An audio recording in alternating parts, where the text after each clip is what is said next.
Now, it's the day all Britney superfans like me have been waiting for. Wow. The former pop princess's tell-all memoir is released today, with plenty of bombshell revelations Now, inside. the anticipation for many reached a new high when snippets of the book were accidentally leaked in Mexico. Why was it leaked in Mexico? Anyway, now we're going to speak to our showbiz reporter. She's a legend, live from Los Angeles, Kinsey Schofield.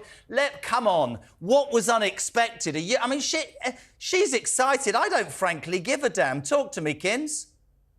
I don't think you're a part of our tribe because I'm pretty excited too. I mean, every question I ever had at the age of like 12 and 13 has been answered now. I know everything that happened with Justin and I feel really good about it.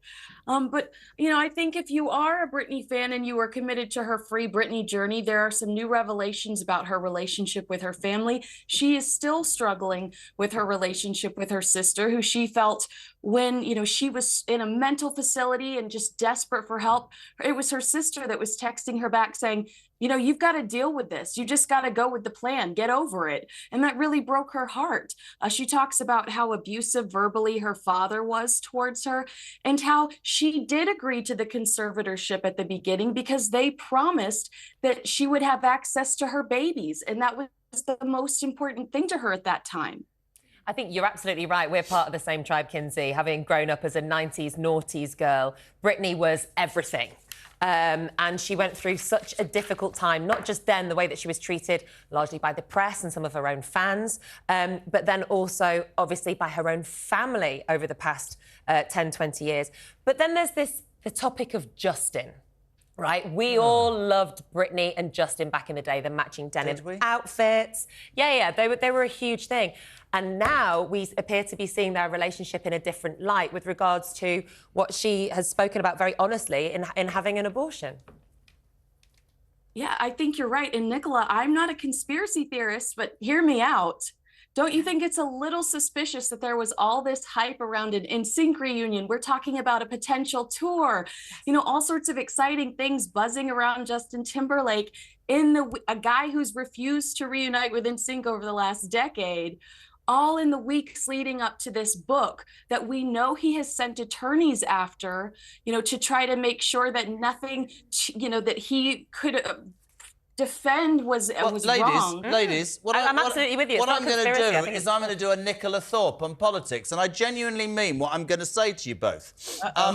I watched the Britney conservatorship, and I saw all the people complaining, saying she should have, you know, she should have control of her own life and her own finances. I beg to ask you both separately this question.